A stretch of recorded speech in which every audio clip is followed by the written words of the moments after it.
है मुझसे कोई स्मार्ट? बताओ। কি আর বলবো দাদা, দিন দিন এত কিউট আর হ্যান্ডসাম হয়ে যাচ্ছি না আমরা, মেয়েরা শুধু নজর দেয়। এই জন্য ভাবলাম এখন থেকে হেলমেট পরে থাকবো। কিন্তু আমরা দুইজন, আমাদের কাছে হেলমেট একটা, তাই আজকে একটা নতুন হেলমেট কিনতে যাচ্ছি। নীরব ভাইয়ের হেলমেট পরার নতুন স্টাইলটা আপনাদের কেমন লেগেছে কমেন্টে জানান।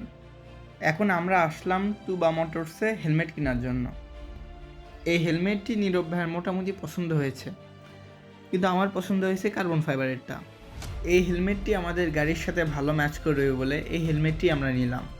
এখানে আরও অনেক অ্যাক্সেসরিজ ছিল, বাইকের রাইডের আরও কিছু টুলস ছিল, এগুলো দেখা শুরু করলাম। অনেক খোঁজাখুঁজি করার পর নীরব ভাই একটি পছন্দ মতো জ্যাকেট পেল, এটাও নিয়ে নিল।